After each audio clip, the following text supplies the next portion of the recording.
آج ہمیں کوئی نہیں ہرا سکتا کیونکہ ہم تعداد میں زیادہ ہیں. تو اللہ سبحانہ تعالیٰ نے معاملہ برعکس کر دیا.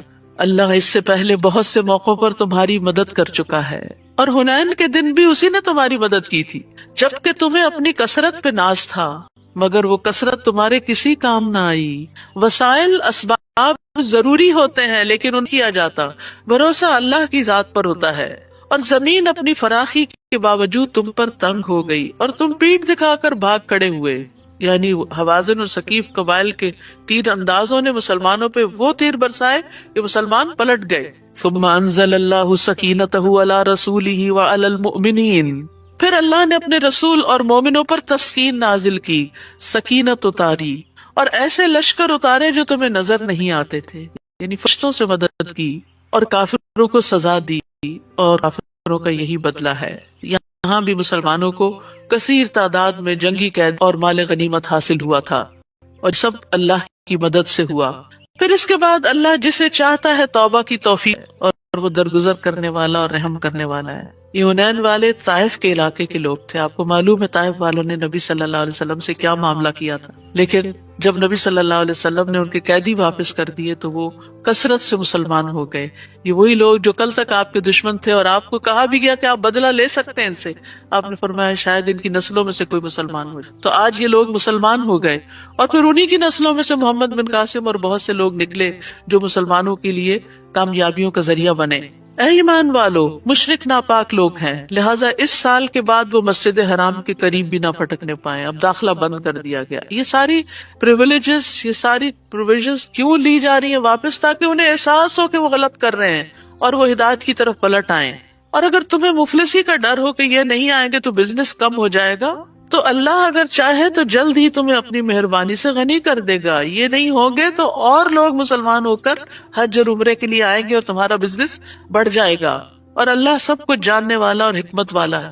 کبھی ایسا بھی ہوتا ہے کہ اللہ سبحانہ وتعالیٰ کے راستے میں انسان کو دنیاوی مفاد سے پیچھے ہٹنا پڑتا ہے، پھر اللہ سبحانہ وتعالیٰ جو قسمت میں لکھا ہوتا ہے وہ دے دیتا ہے، کسی اور راستے سے دے دیتا ہے. جو ملنا ہے وہ تو مل کے رہنا ہے، اسے نافرمانی سے حاصل نہ کرے، اسے اللہ کی اطاعت سے حاصل کرے. تو رزق کی تقسیم مخلوق کے ہاتھ میں نہیں ہے. فقر سے مت ڈرو. مشرکین مکہ جو تھے وہ مکہ میں غلہ لاتے تھے، تو اب ان کو وہاں آنے سے روک دیا گیا. تو مسلمانوں کو ڈر ہوا کہ اب غذائی قلت ہو جائے گی، تو کہا کہ نہیں، اللہ اپنے فضل سے غنی کرے گا. اور پھر وہی ہوا، سارا عرب مسلمان ہو گیا اور مکہ کی طرف ہر طرف سے غلہ آنا شروع ہو گیا. دولت کی ریل پیل ہو گئی. اور اہل کتاب میں سے ان لوگوں کے ساتھ جنگ کرو جو نہ اللہ پر ایمان لاتے ہیں، نہ آخرت کے دن پر، نہ ان چیزوں کو حرام سمجھتے ہیں جو اللہ اور اس کے رسول نے ان پہ حرام کی ہیں، اور نہ ہی دین حق کو اپنا دین بناتے ہیں، یہاں تک کہ وہ اپنے ہاتھ سے جزیہ ادا کرے اور چھوٹے بن کر رہنا گوارا کر لیں. یعنی مشرکین مکہ کے بعد اہل کتاب سے نمٹنے کی تلقین کی جا رہی، کیونکہ نبی صلی اللہ علیہ وسلم کو جزیرۃ العرب میں سب کو مسلمان کرنا تھا.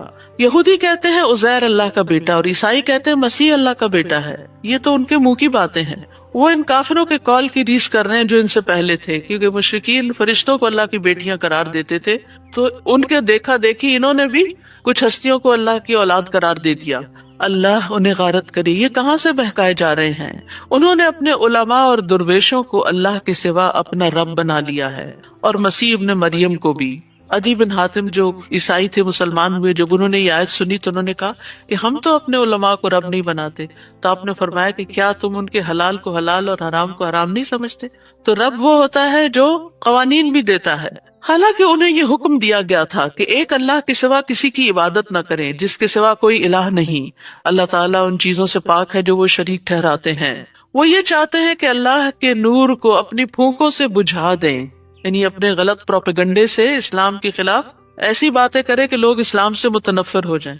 اگر اس پروپیگنڈے سے ہی اسلام کو ختم ہونا ہوتا تو اب تک ہو چکا ہوتا، کیونکہ ہر دور میں یہ کوششیں جاری رہی کہ ایسی ایسی تنقید کرو، ایسی ایسی غلط باتیں اسلام سے منسوب کرو کہ لوگ مسلمان نہ ہو اور جو ہیں وہ بھی اس سے پھر جائیں.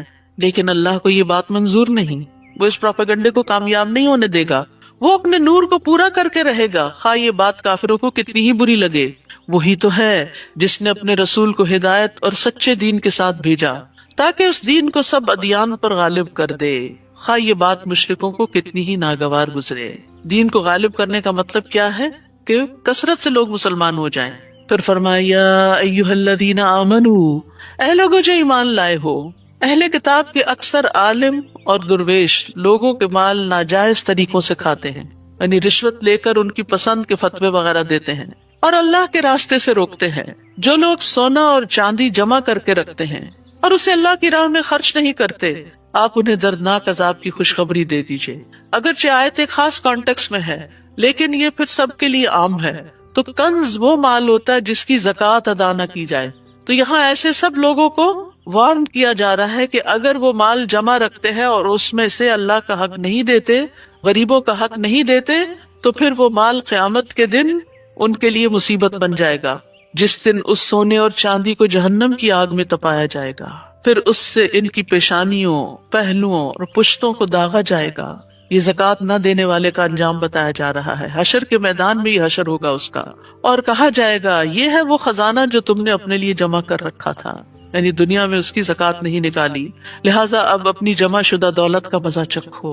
کیا فائدہ اس مال کا جو انسان کے لیے مصیبت کا باعث بنے۔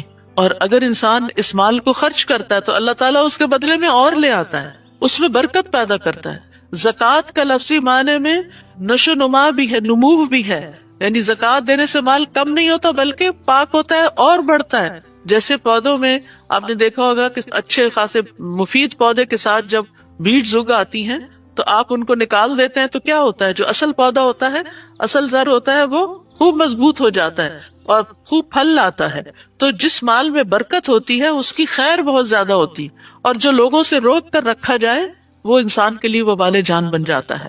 تو اس لیے بہت ضروری ہے کہ انسان اپنے مال کی زکوٰۃ باقاعدہ نکالتا رہے، ورنہ دوسروں کے لیے چھوڑ گئے تو اپنے بھی کام نہ آیا اور قیامت کے دن وبال بھی بنے گا۔ اتنی سخت سزا کیوں دی گئی؟ اصل میں انسان سب سے زیادہ مال سے محبت کرتا ہے، تو اللہ کا قاعدہ یہ ہے کہ وہ انسان کو اس کی محبوب ترین چیز سے ہی توڑتا ہے۔ آپ تجربہ کر کے دیکھ لیں، جس انسان سے، جس چیز سے آپ جتنی زیادہ محبت کریں گے وہ آپ کے لیے اتنا بڑا فتنہ بنے گا، وہ آپ کا دل توڑنے والا بنے گا۔ مال سے زیادہ محبت کریں گے تو وہ مال آپ کے لیے مصیبت کا باعث بنے گا۔ تو محبوب چیز کے ذریعے ہی عذاب دیا جائے گا، کیونکہ ایک آگے وہ سونا اور چاندی گرم کر کے لگایا جائے گا۔ تو یاد رکھیے، جو شخص کسی چیز سے محبت کرے اور اسے اللہ کی اطاعت سے آگے کر لے، یعنی مثلاً بچہ اتنا پیارا ہے کہ اس کو بہلاتے، کھلاتے، پلاتے، اس کو سیر کراتے نمازیں چھوڑ دے انسان، تو وہی بچہ سخت نافرمان ہوگا پھر اور مصیبت کا باعث بنے گا، کیونکہ اس کو بت کی طرح پالا، اللہ کا حکم پیچھے کیا اور اسی کو ہی دیکھتے رہے۔ اور اسی طرح باقی چیزیں بھی، ان عدت الشہور عند اللہ 12 شہرا فی کتاب اللہ، جس دن اللہ نے آسمانوں اور زمین کو پیدا کیا اس دن سے اللہ کے نوشتے کے مطابق اللہ کے ہاں مہینوں کی تعداد 12 ہے۔ یہ جو سال کے 12 مہینے ہیں یہ کسی انسان نے ڈیوائس نہیں کیا، بلکہ ڈے 1 سے ہی 12 ہیں، جب سے ہی روایت چلی آ رہی ہے، جن میں 4 مہینے حرمت والے ہیں، یہی مستقل ضابطہ ہے۔ لہٰذا ان مہینوں میں قتال ناحق سے اپنے اوپر ظلم نہ کرو، اور مشرکوں سے سب مل کر لڑو جیسے وہ تم سے مل کر لڑتے ہیں، اور جان لو کہ اللہ متقین کے ساتھ ہے۔ مہینوں کو پیچھے ہٹا دینا ایک مزید کافرانہ حرکت ہے۔ اہل عرب کیا کرتے تھے؟ لڑائی کے بڑے دل دادا تھے، حرام مہینوں میں جنگ کرنا منع تھا، اور جب وہ حرام مہینوں میں لڑنا چاہتے تو حرام کو حلال کر لیتے اور حلال کو حرام کر لیتے۔ تو مہینوں کو آگے پیچھے کر دینا ایک مزید کافرانہ حرکت ہے جس سے کافر گمراہی میں پڑے رہتے ہیں۔ وہ ایک سال تو کسی مہینے کو حلال کر لیتے ہیں اور دوسرے سال اسی مہینے کو حرام کر دیتے ہیں، تاکہ اللہ کے حرام کردہ مہینوں کی گنتی پوری کر لیں، یعنی 4 مہینے جو مقرر شدہ ہیں ان کی بجائے سال کے کوئی بھی 4 مہینے حرام بنا لیے اپنی مرضی سے۔ تو دین میں اس طرح کی تبدیلی کی اجازت نہیں ہوتی کہ انسان اس میں اپنی مرضی سے پسند اور خواہشات کو داخل کر کے اس کو دین کا نام دے دے۔ جیسے بنی اسرائیل نے ہفتے کے دن مچھلیاں پکڑ کر ہیلا سازی کی تھی، یہاں مشرکین عرب بھی یہی کر رہے تھے۔ اس طرح وہ اس مہینے کو حلال کر لیتے جسے اللہ نے حرام کیا تھا، ان کے لیے ان کے برے اعمال خوشنما بنا دیے گئے ہیں، اور اللہ کافروں کو سیدھی راہ نہیں دکھاتا۔ یا ایھا الذین آمنوا، اے ایمان والو تمہیں کیا ہو گیا ہے جب تمہیں کہا جائے کہ اللہ کی راہ میں جہاد کے لیے نکلو تو تم زمین کی طرف بچھ جاتے ہو۔ غزوہ تبوک کی طرف اشارہ ہے، 600 میل دور، اور پھر سخت گرمی کا موسم، کھجوروں کے باغ پکے ہوئے، اور سب کو نکلنے کی دعوت دی گئی، یعنی یہ فرض درجے میں حکم تھا یعنی فرض کفایہ نہیں تھا، لازم فرض تھا، تو اب سب کے لیے نکلنے میں مشکل ہوئی۔ کیا تم نے آخرت کے مقابلے میں دنیا کی زندگی کو پسند کر لیا ہے؟ یعنی دنیا کی رونقیں اور دنیا کے مال اور اسباب اور گھر اور آرام اور ٹھنڈا سایہ اور پانی اور سکون، بس یہی تمہارا مقصد زندگی بن کے رہ گیا؟ اپنے آرام کو قربان نہیں کرو گے؟ حالانکہ آخرت کے مقابلے میں دنیاوی زندگی کا فائدہ بالکل تھوڑا سا ہے، یہ چند دن کی راحت اور پھر ہمیشہ کی تکلیف۔ تو یہاں پر مسلمانوں کو دنیا کی راحت کو آخرت کی راحت پر مقدم کرنے کی وجہ سے ڈانٹ مل رہی ہے، کیونکہ آخرت کی راحت دنیا کی مشقت کے بغیر حاصل نہیں کی جا سکتی۔ یاد رکھیے، اور آئندہ آ رہے ہیں دن مشقت والے، دن بھی اور راتیں بھی، کھانا اور نیند اور آرام سب کچھ قربان اللہ کی خاطر۔ کیا حاصل کرنے کے لیے؟ آخرت کی جنت پانے کے لیے۔ نبی صلی اللہ علیہ وسلم نے فرمایا، جس نے دنیا طلب کی اس نے اپنی آخرت کو نقصان پہنچایا۔ دنیا سے مکمل طور پر تو کنارہ کش نہیں ہونا چاہیے، لیکن جہاں دین کا بڑا فائدہ ہو وہاں سے پیچھے بھی نہیں رہنا چاہیے۔ یعنی بعض اوقات دونوں چیزیں ساتھ ساتھ چل رہی ہوتی ہیں۔ کبھی ایسا بھی ہوتا ہے کہ ایک کو کمپرومائز کرنا پڑتا ہے، دین کو پیچھے چھوڑ دیتے ہیں لوگ، دنیا آگے کر لیتے۔ نہیں، دین کو پیچھے نہیں چھوڑنا۔ جس نے دنیا طلب کی اس نے اپنی آخرت کو نقصان پہنچایا، اور جس نے آخرت کا مطالبہ کیا، آخرت کی چاہت کی، اس نے اپنی دنیا کو نقصان دیا۔ کہیں نہ کہیں اس کی دنیا کو نقصان ہوگا۔ بس تم باقی رہنے والی آخرت کی خاطر فنا ہونے والی دنیا کا نقصان ہونے دو، کوئی بات نہیں۔ اگر ہو بھی گیا تو آخرت میں ایک ایک چیز کا بدلہ مل جائے گا۔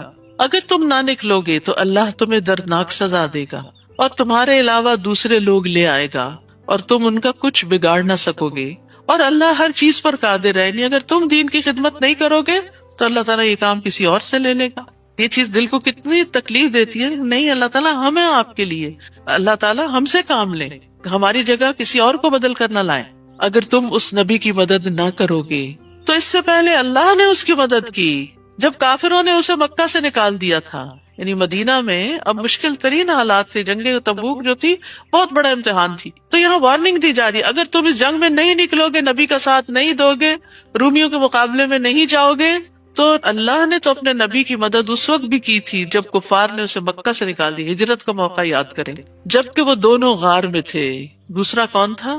حضرت ابو بکر، اور وہ دو میں سے دوسرا تھا، اور اپنے ساتھی سے کہہ رہا تھا، غم نہ کرو، اللہ ہمارے ساتھ ہے۔ سبحان اللہ، دشمن سر پہ پہنچا ہوا ہے اور اتنا توکل اللہ پہ کہ فکر نہیں کرو، غم نہیں کرو۔ حضرت ابو بکر کا ایمان بھی بہت بڑا تھا، لیکن پھر بھی نبی صلی اللہ علیہ وسلم ان کو تسلی دے رہے ہیں، کیونکہ انسان تھے نا ابو بکر۔ اور پھر آپ دیکھیے کہ وتواصوا بالحق وتواصوا بالصبر ہر لیول پہ کرنے کی ضرورت ہوتی۔ ہم بعض اوقات اپنے بزرگوں کو، بڑوں کو، علماء کو، دین کی طرف بلانے والوں کو کسی مشکل وقت میں چھوڑ دیتے، ان کو تو سب کچھ پتا ہے، یہ تو خود ہی سمجھ جائیں گے۔ نہیں، وہ بھی بھولنے والے ہوتے ہیں۔ بعض اوقات سکھانے والے، پڑھانے والے جن کو پڑھاتے وہ زیادہ یاد رکھتے ہیں، اور مشکل وقت میں ان کو سبق زیادہ یاد آتا ہے کہ ہمارے دین کا حکم کیا ہے۔ تو اس لیے ہمارے دین نے ایک بڑا خوبصورت اصول دے دیا ہمیں کامیاب ہونے کے لیے اور نقصان سے بچنے کے لیے، وتواصوا بالحق وتواصوا بالصبر۔ جب کوئی پھسلنے لگے، جب کوئی گھبرانے لگے تو اس کو تھام لو، اس کو تسلی دو۔ لا تحزن، ڈونٹ بی سیڈ، غم نہیں کرو، ان اللہ معنا، اللہ ہمارے ساتھ ہے۔ پھر اللہ تعالیٰ نے اس پر اپنی طرف سے سکون قلب نازل کیا، دل کو ٹھہرا دیا، اور ایسے لشکروں سے اس کی مدد کی جو تمہیں نظر نہیں آتے تھے۔ دوسری بار یہ بات ہو رہی ہے، اللہ تعالیٰ کس طرح مدد کرتا ہے۔ اگر آپ اللہ کے لیے خالص ہو جائے تو اللہ تعالیٰ خود آپ کی حفاظت کرتا ہے۔ اور کافروں کے بول کو سرنگوں کر دیا، وہ جو آپ کو پکڑنے پہ سارے ایکا کر چکے تھے اور مارنے پہ تلے ہوئے تھے، وہ سب ذلیل و خوار ہوئے۔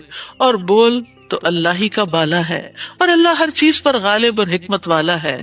تو اس آیت سے حضرت ابو بکر رضی اللہ عنہ کی فضیلت بھی ثابت ہوتی ہے۔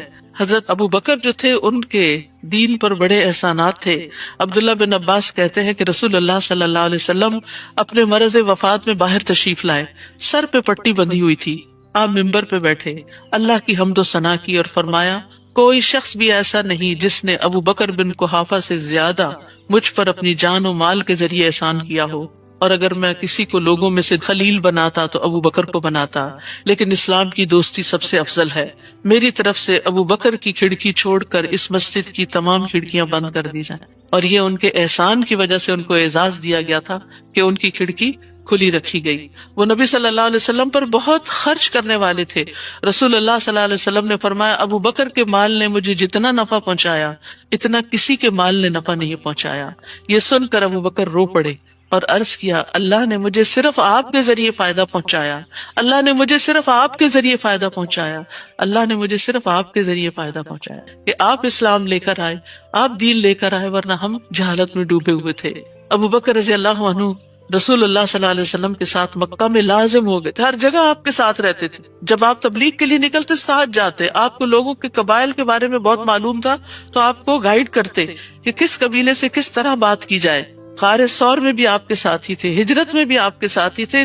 ہجرت کا حکم آنے سے 4 مہینے پہلے ہی اونٹنیاں پالنی شروع کر دی تھی اس امید پہ کہ شاید مجھے بھی آپ کا ساتھ نصیب ہو جائے. پھر مدینہ میں بھی آپ کے ساتھ ہر جنگ میں حاضر رہے, بدر, احد, خندق, فتح مکہ, حنین, تبوک, کہیں بھی آپ کا ساتھ نہیں چھوڑا. یہ آپ کے ساتھ وزیر کی طرح تھے, اور پھر مرنے کے بعد بھی اللہ نے ان کو آپ کا ساتھ دیا. آج ہم سب گواہ ہیں کہ حجرہ مبارک میں آپ کی قبر نبی صلی اللہ علیہ وسلم کے ساتھ ہے. اس سے بڑا کسی کا مقام کیا ہو سکتا ہے کہ اس کو مرنے کے بعد اتنی اچھی عاقبت نصیب ہو اور اتنا اچھا ساتھ نصیب ہو, کیونکہ دنیا میں انہوں نے سخت ترین حالات میں آپ کا ساتھ دیا تھا. تو جو شخص دنیا میں قربانی کرتا ہے, دین کا مددگار بنتا ہے, انصار اللہ بنتا ہے, تو اللہ تعالیٰ دنیا میں بھی اور آخرت میں بھی اس کی مدد کرتا ہے. اور پھر یہاں لا تحزن, غم نہ کرو. غم جو ہے یہ انسان کی صلاحیتوں کو کھا جانے والا ہوتا ہے, اس لیے حد الوسع کوشش کرنی چاہیے کہ غم اور ڈپریشن سے انسان باہر نکلے. اس کے لیے دوا بھی کھائے, دعا بھی کرے, کوششیں بھی کرے, ہر طرح کی محنت کرے. اور دعاؤں میں خصوصی یہ دعا اللہم انی اعوذ بک من الہم والحزن والعجز والکسل والبخل والجبن وضلع الدین وغلبۃ الرجال. اتنی جامع دعا ہے یہ. اے اللہ میں تیری پناہ مانگتا ہوں دکھ سے, غم سے, عاجزی سے, سستی سے, بخل سے, بزدلی سے, قرضداری کے بوجھ سے, اور ظالم کے اپنے اوپر غلبے سے. اور غم کے وقت اللہ ہی کو پکارنا چاہیے. نبی صلی اللہ علیہ وسلم پر پریشانی آتی تو آپ لا الہ الا اللہ العظیم الحلیم, لا الہ الا اللہ رب العرش العظیم, لا الہ الا اللہ رب السماوات ورب الارض ورب العرش الکریم پڑھا کرتے تھے. یہ دعائیں یہاں ایاک نستعین کتاب جو ہے اس کے اندر موجود ہے, اور الگ کارڈز کی شکل میں بھی موجود ہیں. ہر وقت انسان اپنے بیگ میں یہ کہیں رکھے, جب کبھی دل پہ بوجھ آنے لگے, پریشانی آنے لگے, فوراً اللہ کو پکارے. رسول اللہ صلی اللہ علیہ وسلم کے الفاظ میں انفروا خفافا وثقالا وجاہدوا باموالکم وانفسکم فی سبیل اللہ ذالکم خیر لکم ان کنتم تعلمون. ہلکے بھی نکلو اور بوجھل بھی نکلو, آسانی یا مشکل ہے نکلو. سفر دور کا تھا لیکن مومنوں کو ابھارا گیا. اور اپنے اموال اور جانوں سے اللہ کی راہ میں جہاد کرو, یہی بات تمہارے حق میں بہتر ہے اگر تم جانتے ہو. تو اس آیت سے پتہ چلتا ہے کہ مال کے ساتھ جہاد کرنا نفس کے ساتھ جہاد کرنے سے زیادہ مقدم ہے. یعنی دین کی سپورٹ میں اپنا مال نکالتے رہنا. یہ نہیں کہ کسی ایک دن نکال دیا کا کافی ہو گیا, ہر روز کچھ نہ کچھ نکالا کریں, جب جب موقع ہو نکالتے چلے جایا کریں تاکہ اللہ کے دین کو قوت حاصل ہو. تو یہاں اللہ سبحانہ تعالیٰ نے دونوں کا ذکر کر دیا. بعض اوقات ہم صرف مال دے کے خود پیچھے ہٹ جاتے ہیں کہ ہم نے سپورٹ کر دیا نا کسی بھی کاز کو, کسی بھی مشن کو, اور ہمارے پاس ٹائم نہیں, ہم دنیا کمانے میں لگے ہوئے, ہمارا مال لو, تم لوگ وقت لگاؤ. اور وہ صرف چند لوگ گنتی کے رہ جاتے ہیں, پھر وہی ہر کام میں حاضر ہوتے ہیں جن سے سب کچھ کرنا بھی مشکل ہوتا ہے. جتنے زیادہ ہاتھ ہوں گے اتنا ہی کام جلدی نپٹے گا نا, اتنا ہی پھیلے گا, اتنا ہی بڑھے گا. تو صرف اپنا مال والنٹیئر نہیں کیا کریں, اپنا وقت بھی کیا کریں. کچھ نہ کچھ وقت خیر کے کسی کام میں ضرور لگایا کرے, اس سے آپ کے دل کی پریشانیاں ختم ہوگی. اور فی سبیل اللہ لگایا کرے, کیونکہ ہم بازو کا دین کے معاملے میں بھی کیا چاہتے ہیں, کچھ دنیا ملے گی تو ہم دین کے راستے میں آئیں گے. ٹھیک ہے, اگر آپ سارا کچھ چھوڑ کر صرف یہی کر رہے ہیں تو آپ کو کچھ حق بنتا ہے. مسلمانوں کو بھی غنیمت سے ملتا تھا, لیکن اگر اللہ نے آپ کو دوسرے وسائل سے بہت کچھ دیا ہوا ہو تو مال اور جان دونوں اس راستے میں لگائے اونچے درجے پانے کے لیے. لو کان عرضا قریبا وسفرا قاصدا, اگر دنیاوی فائدہ قریب نظر آتا اور سفر بھی واجبی سا ہوتا, یعنی 600-700 میل دور نہ جانا ہوتا, تو یہ منافق آپ کے ساتھ ہو لیتے, یہ بھی چل پڑتے کہ کچھ حاصل ہوگا, غنیمت ملے گی, کچھ لوٹ کر آئیں گے. مگر یہ مسافت انہیں کٹھن معلوم ہوئی تو لگے اللہ کی قسمیں کھانے, اگر ہم تمہارے ساتھ نکل سکتے تو ضرور نکلتے. بہانے کرنے لگے, قسمیں کھا کے اپنے عذر بتانے لگے. یہ لوگ اپنے آپ ہی کو ہلاک کر رہے ہیں, ایسی قسموں سے اللہ نہیں مطمئن ہوتا. اور اللہ خوب جانتا ہے کہ یہ لوگ یقیناً جھوٹے ہیں۔ اے نبی، اللہ آپ کو معاف کر دے، آپ نے انہیں کیوں پیچھے رہنے کی اجازت دی؟ حتیٰ کہ آپ پہ یہ واضح ہو جاتا کہ ان میں سے سچے کون ہیں اور جھوٹے کون، کیونکہ مومن تو چاہتے نہ چاہتے تیار ہو گئے، لیکن جو منافق تھے انہوں نے کوئی نہ کوئی بہانہ کر کے چھٹی لے لی۔ وہ آ کر اپنا کوئی عذر بیان کرتے تو نبی صلی اللہ علیہ وسلم دوسری طرف بازو کا منہ بھی کر لیتے اور کہتے ٹھیک ہے نہیں جاؤ، تمہاری مجبوری ہے، انسسٹ نہیں کرتے تھے۔ تو اللہ تعالیٰ فرما رہے کہ نہیں، ان کو چھٹی نہیں دی جانی چاہیے تھی، پھر پتہ چل جاتا کہ یہ کتنے مخلص لوگ ہیں۔ اور یہاں پر آپ دیکھیے کہ آپ کو تھوڑی سی تنبیہ کی جا رہی ہے، لیکن پہلے عفو اللہ عنک، کتنا پیارا انداز ہے۔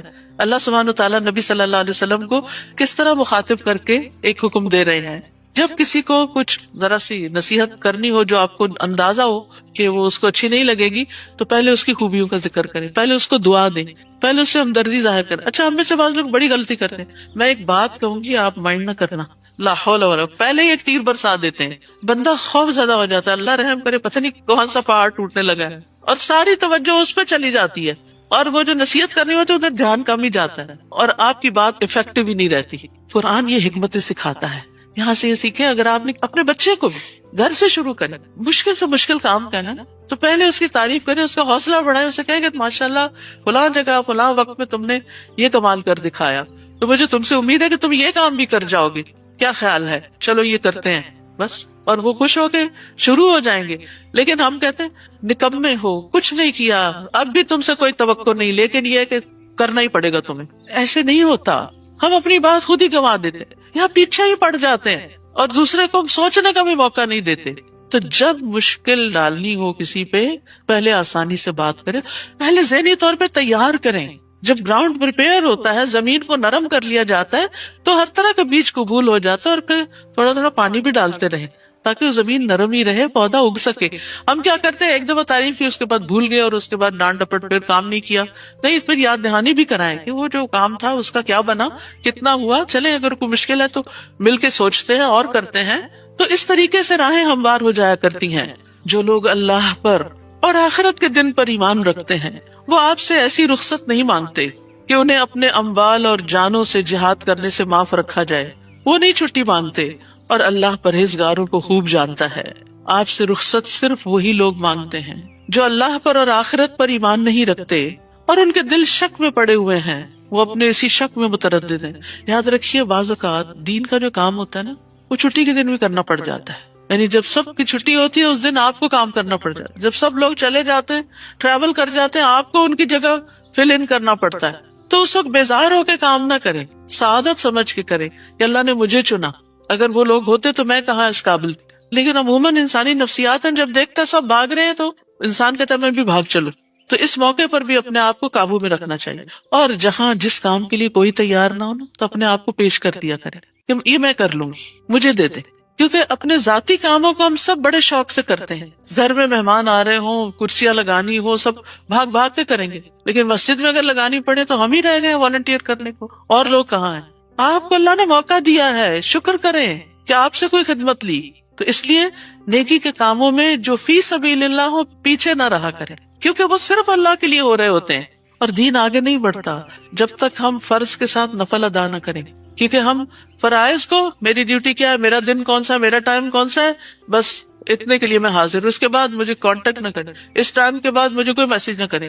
یہ کیا ٹرینڈ ہے، یہ کیا طریقہ ہے؟ بعض اوقات ایمرجنسیز بھی ہوتی ہیں، ہر کام صرف وقت کے اندر پورا نہیں ہوتا، اور کتنا ہی وقت ایسا ہوتا ہے جب ہم کوئی کام بھی نہیں کر رہے ہوتے، اس وقت کا ہی کفارہ ادا کر دیں کہ جب آپ اس ٹائم کی پیمنٹ لے رہے تھے اور آپ کے پاس کوئی کام نہیں تھا، اور اب آپ سے آفٹر آور کوئی کام کرنے کو کہا جا رہا ہے، تو اس میں کر کے اپنی اس وقت کا بھی کفارہ دے دے۔ تو دین کے کام میں چاہے وہ کہیں ہو، ایک کیل ہی ٹھوکنا کیوں نہ ہو، سعادت کا باعث سمجھے، جب تک ٹھکا رہے گا آپ کا اجر لکھا جائے گا۔ کہیں پینٹ ہی کیوں نہ کرنا، جب تک وہ برش پھرا رہے گا، تلاوت سنتا رہے گا مسجد میں، اجر آپ کو ملتا رہے گا۔ فاستبقوا الخیرات، نیکیوں میں آگے بڑھیں۔ آپ سے رخصت صرف وہی لوگ مانگتے ہیں جو اللہ پر اور آخرت پر ایمان نہیں رکھتے اور ان کے دل شک میں پڑے ہوئے ہیں، اور وہ اپنے اسی شک میں متردد ہیں، کیا کریں کیا نہ کریں۔ کیونکہ جب انسان دین کے کام سے پیچھے ہٹتا ہے نا، تو چین نہیں آتا اس کو، وہ بے چینی ضرور لگی رہتی ہے۔ جب نہ کر دیتا نا انسان کسی خیر سے، تو پھر اس کے بعد آرام کی نیند نہیں سو سکتا۔ اگر ان کا نکلنے کا ارادہ ہوتا تو وہ اس کے لیے کچھ تیاری بھی کرتے، نظر آتا کہ ہاں واقعی انٹرسٹڈ ہیں آپ کا ساتھ دینے کو، لیکن اللہ کو ان کی روانگی پسند ہی نہ تھی، لہٰذا اس نے انہیں سست بنا دیا، استغفر اللہ، اور کہہ دیا گیا تم بیٹھ رہنے والوں کے ساتھ ہی بیٹھے رہو۔ یعنی پھر اللہ تعالیٰ توفیق چھین لیتا ہے۔ نیکی کے کسی کام میں پیچھے رہ جانا خوشی کی بات نہیں، بڑے افسوس کی بات ہے کہ اللہ نے چنا ہی نہیں۔ اگر وہ نکلتے بھی، آپ صلی اللہ علیہ وسلم کو سمجھایا جا رہا ہے کہ اگر یہ منافق آپ کے ساتھ نکلتے بھی تو تمہارے اندر خرابی میں اضافہ کرتے، فتنہ فساد ہی کریٹ کرتے رہتے، اور تمہارے درمیان فتنہ پردازی کے لیے ادھر ادھر دوڑتے پھرتے، لوگوں کو تمہارے خلاف بہکاتے، ساتھ آنے والوں کے حوصلے پست کرتے۔ پھر تم میں بھی کچھ لوگ ایسے ہیں جو ان کی باتیں بڑے دھیان سے سنتے ہیں، یعنی ہر جماعت کے اندر ایسے لوگ ہوتے ہیں جو منفی پروپیگنڈا کرنے والوں کی باتوں میں آ جاتے ہیں۔ ہوتے بولے والے لوگ ہیں، ان کی نیت ہی خراب ہوتی، لیکن مثبت بات کم اثر کرتی ہے اور منفی بات کسی کے خلاف بڑی جلدی قبول کرتے ہیں، کیونکہ شیطان اس کو خوبصورت بنا دیتا ہے، اور اللہ ایسے ظالموں کو خوب جانتا ہے۔ یہ لوگ اس سے پہلے بھی فتنہ انگیزی کر چکے ہیں اور آپ کے امور کو درہم برہم کرنے کے لیے الٹ پھیر کرتے رہے ہیں، حتیٰ کہ اللہ کا سچا وعدہ یعنی اسلام کے غلبے کا وعدہ آ گیا اور اللہ کا حکم غالب ہوا، جبکہ یہ ناک منہ چڑھا رہے تھے۔ ان کو نہیں پسند تھی اسلام کی ترقی، لیکن اللہ نے وہ ترقی عطا کر دی۔ اور ان میں سے کوئی ایسا ہے جو کہتا ہے مجھے رخصت دے دیجیے اور فتنے میں نہ ڈالی۔ جد بن قیس منافق کے بارے میں آتا ہے کہ اس نے آ کے نبی صلی اللہ علیہ وسلم سے ایک عجیب بہانہ کیا، کہا میں نے سنا رومیوں کی عورتیں بڑی خوبصورت ہیں، مجھے ڈر ہے کہ میں اپنے پہ صبر نہیں کر سکوں گا، فتنے میں پڑ جاؤں گا، تو مجھے آپ معاف کیجیے، میں نہیں ساتھ جا سکتا۔ سن رکھو، فتنے میں تو یہ لوگ پہلے ہی پڑے ہوئے ہیں، یعنی نفاق کی وجہ سے، اور جہنم ایسے کافروں کو گھیرے ہوئے ہے۔ اگر آپ کو کوئی بھلائی ملے تو انہیں بری لگتی ہے، دل سے تو دشمن ہے، حاسد ہے، اور اگر کوئی مصیبت آ پڑے تو کہتے ہیں ہم نے تو اپنا معاملہ پہلے ہی درست کر لیا تھا، شکر ہے ہم وہاں موجود نہیں تھے۔ پھر وہ خوش خوش واپس جاتے ہیں۔ آپ ان سے کہیے قُل لَن يُصِيبَنَا إِلَّا مَا كَتَبَ اللَّهُ لَنَا هُوَ مَوْلَانَا وَعَلَى اللَّهِ فَلْيَتَوَكَّلِ الْمُؤْمِنُونَ، ہمیں اگر کوئی مصیبت آئے گی تو وہی آئے گی جو اللہ نے ہمارے مقدر کر رکھی، وہی ہمارا سرپرست ہے، اور مومنوں کو اللہ ہی پر بھروسہ کرنا چاہیے۔ نیز ان سے کہیے کہ تم ہمارے حق میں جس چیز کا انتظار کر سکتے ہو وہ یہی ہے کہ ہمیں دو بھلائیوں میں سے کوئی ایک بھلائی مل جائے، اور ہم تمہارے حق میں جس چیز کے منتظر ہیں وہ یہ ہے کہ اللہ تمہیں اپنے ہاتھ سے خود سزا دیتا ہے یا ہمارے ہاتھوں دلواتا ہے، لہٰذا تم بھی انتظار کرو اور ہم بھی تمہارے ساتھ انتظار کرتے ہیں۔ قُلْ أَنفِقُوا طَوْعًا أَوْ كَرْهًا لَن يُتَقَبَّلَ مِنكُمْ إِنَّكُمْ كُنتُمْ قَوْمًا فَاسِقِينَ، نیز ان سے کہیے تم خواہ خوشی سے خرچ کرو یا بادل ناخواستہ، منافقین کی طرف اشارہ ہے، تم سے یہ صدقہ قبول نہیں کیا جائے گا کیونکہ تم فاسق لوگ ہو۔ یعنی منافقین بعض اوقات شرم و شرمی جسے کہتے ہیں نا، کچھ نہ کچھ لے آتے تھے کہ چلے ہم خود تو نہیں جا سکتے، ہماری طرف سے رکھ لیجئے، ایسی بددلی کے ساتھ دینے سے صدقہ قبول نہیں ہوتا۔ صدقہ وہ قبول ہوتا ہے جو دل کی خوشی کے ساتھ دیا جائے، اللہ کی رضا کے لیے دیا جائے۔ ان سے ان کے نفقات قبول نہ ہونے کی وجہ صرف یہ ہے کہ انہوں نے اللہ اور اس کے رسول کا انکار کیا، اور اگر نماز کو آتے ہیں تو ڈھیلے ڈھالے، اور اگر کچھ خرچ کرتے ہیں تو بادل ناخواستہ ہی خرچ کرتے ہیں۔ تو سستی کے مارے پڑی ہوئی نمازیں اور بددلی سے دیے ہوئے صدقات اللہ کو نہیں چاہیے۔ اپنی دنیا کے لیے تو خوشی سے بھاگتے اور اللہ کی طرف آنے میں کتراتے ہو، اللہ کو ایسے لوگ نہیں چاہیے۔ نبی صلی اللہ علیہ وسلم کا طریقہ کیا تھا؟ دنیا کے سارے کام چھوڑ کے فوراً نماز کے لیے اٹھتے تھے۔ اسود کہتے ہیں میں نے عائشہ رضی اللہ عنہ سے پوچھا نبی صلی اللہ علیہ وسلم اپنے گھر میں کیا کرتے تھے؟ انہوں نے کہا آپ اپنے گھر کے کام کاج کرتے تھے، گھر والوں کی خدمت کرتے تھے۔ سبحان اللہ، باہر کے سارے بڑے بڑے کام انجام دے کر گھر آ کر بھی چین سے نہیں بیٹھتے تھے، پھر گھر والوں کے کام کرتے۔ جب نماز کا وقت ہوتا تو فوراً کام کاج چھوڑ کر نماز کے لیے چلے جاتے تھے، کام وہی چھوڑا نماز کے لیے چل دیے، کیونکہ آپ کہا کرتے تھے کہ نماز میری آنکھوں کی ٹھنڈک ہے۔ بلال نماز کی اقامت کہو، ہمیں اس سے راحت پہنچاؤ۔ مومن کے لیے نماز سکون اور تسلی کا باعث ہے، لیکن منافق کے لیے بڑی بھاری ہے۔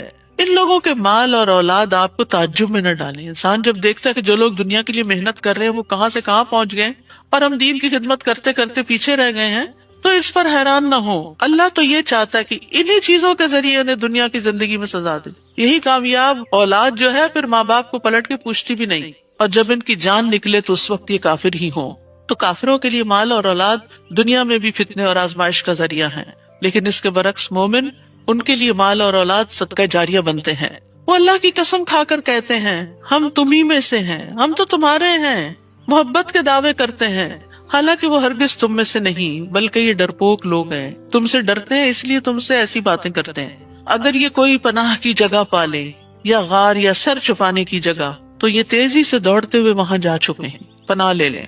اور ان میں سے کوئی ایسا ہے جو صدقات کی تقسیم میں آپ پر الزام لگاتا ہے، اگر انہیں کچھ مل جائے تو خوش ہو جاتے ہیں اور اگر نہ ملے تو فوراً ناراض ہو جاتے ہیں۔ تو منافقین دراصل وہ لوگ ہیں جو دنیاوی اغراض کی وجہ سے خوش یا ناخوش ہوتے ہیں، ملے تو خوش، نہ ملے تو ناراض۔ نبی صلی اللہ علیہ وسلم نے فرمایا دینار اور درہم کا بندہ اور چادر کا بندہ ہلاک ہو جائے، اگر اسے دیا جائے تو راضی ہوتا ہے، نہ دیا جائے تو ناراض ہو جاتا ہے۔ ہلاک ہو جائے اور سرنگوں ہو جائے، جب اس کو کانٹا چبھے تو کوئی نہ نکالے، بد دعا دیا آپ نے ایک طرح سے۔ ایسے لوگ جو صرف مفاد پرست ہیں، جو صرف مطلبی ہیں، تو ان کو ان کی کسی کوشش کا کوئی فائدہ نہیں ہوتا۔ پھر اللہ تعالیٰ ان کے نیتوں اور ارادوں کو خوب جانتا ہوتا ہے۔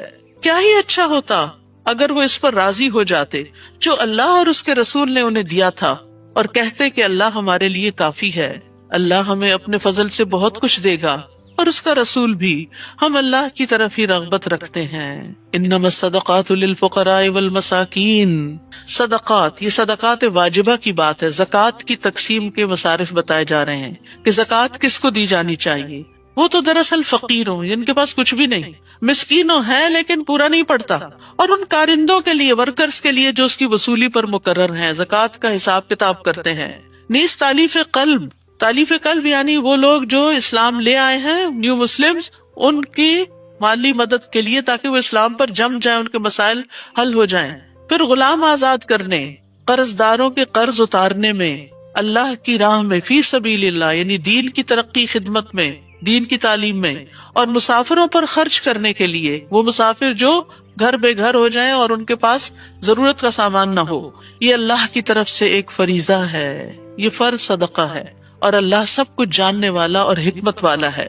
تو اس میں بس علماء کے درمیان یہ اختلاف ہوا ہے کہ کیا ہر مد میں تھوڑا تھوڑا دیا جائے یا جہاں زیادہ ضرورت ہو وہاں دیا جائے۔ ممکن ہو تو بانٹ کر دیں، اور اگر کسی ایک جگہ زیادہ ضرورت ہے تو سارا وہاں بھی دے سکتے ہیں، کوئی ہارڈ اینڈ فاسٹ رول نہیں ہے۔ اور ان منافقین میں سے کچھ وہ ہیں جو پیغمبر کو ایذا دیتے ہیں اور کہتے ہیں کہ وہ کانوں کا کچا ہے۔ نعوذ باللہ، آپ کو بھی نہیں چھوڑا لوگوں نے۔ آپ ان سے کہیے یہ کانوں کا کچا ہونا ہی تمہارے حق میں بہتر ہے۔ کیوں کہتے تھے؟ کیونکہ آپ ہر ایک کی بات سن لیتے۔ وہ اللہ پر اور مومنوں کی بات پر یقین رکھتا ہے، اور جو لوگ تم میں ایمان لائے ہیں ان کے لیے رحمت ہے، رحمت للعالمین تھے نا آپ۔ اور جو لوگ اللہ کے رسول کو دکھ پہنچاتے ہیں ان کے لیے دردناک عذاب ہے۔ وہ منافق تمہارے سامنے قسمیں کھاتے ہیں تاکہ تمہیں خوش رکھیں، تمہارے سامنے تعریفیں تمہاری اور بڑی بڑی باتیں، حالانکہ اگر وہ ایماندار ہوتے تو اللہ اور اس کا رسول اس بات کے زیادہ مستحق ہیں کہ انہیں راضی رکھیں، یعنی ان کا تو حق ہے کہ انہیں راضی رکھا جائے، یہ تم پر احسان تو نہیں کرتے۔ کیا انہیں معلوم نہیں کہ جو شخص اللہ اور اس کے رسول کا مقابلہ کرے اس کے لیے جہنم کی آگ ہے جس میں وہ ہمیشہ رہے گا؟ یہ بہت بڑی رسوائی ہے۔ منافق اس بات سے ڈرتے ہیں کہ مسلمانوں پر کوئی ایسی صورت نہ نازل ہو جائے جو انہیں منافقوں کے دلوں کا حال بتلا دے۔ اندر سے ڈرے ہوئے لوگ تھے۔ آپ ان سے کہیے اور مذاق کر لو، جس بات سے تم ڈرتے ہو اللہ اسے یقیناً ظاہر کر کے رہے گا۔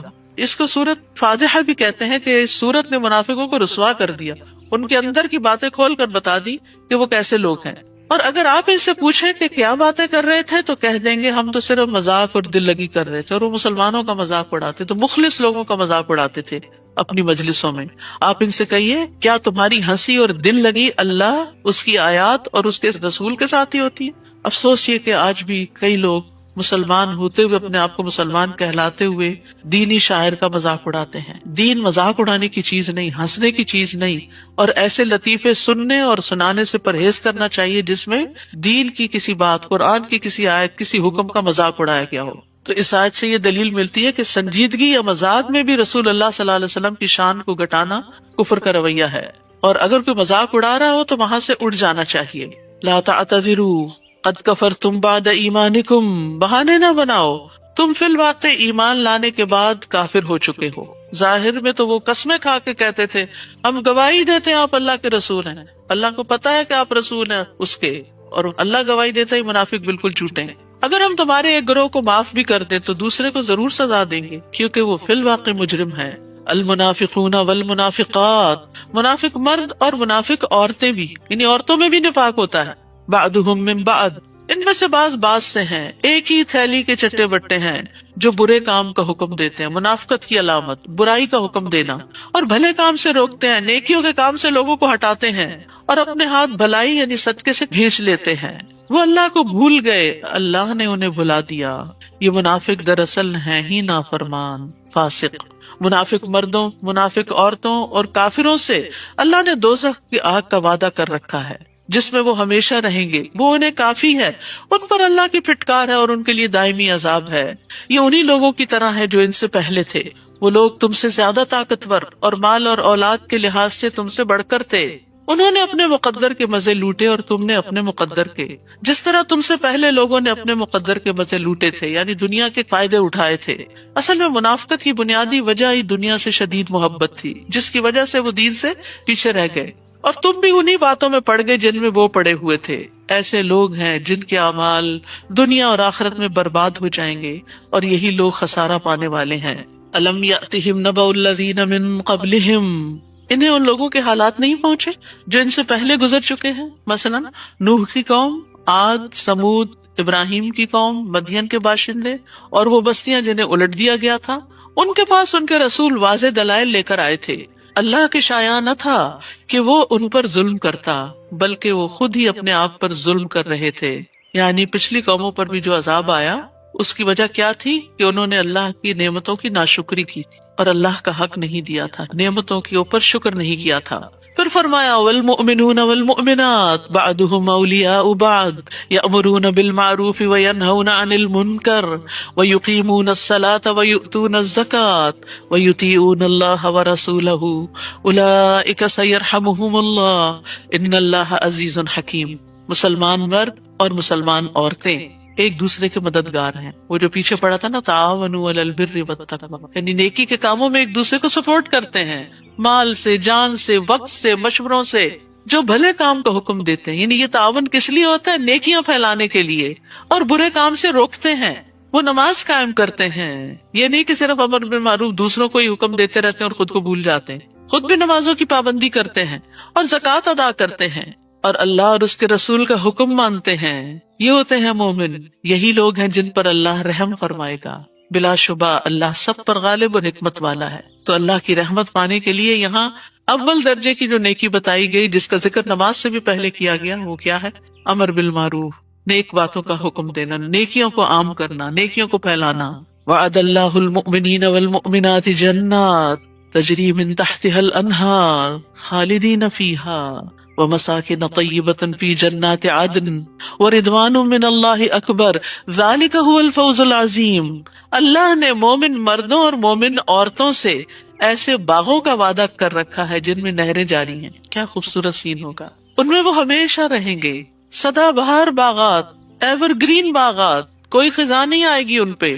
سدا بہار باغات میں پاکیزہ قیام گاہوں کا بھی وعدہ کر رکھا ہے، ان کے گھر باغوں میں ہوں گے، اور اللہ کی خوشنودی تو ان سب نعمتوں سے بڑھ کر ہوگی کہ اللہ ان سے خوش ہو۔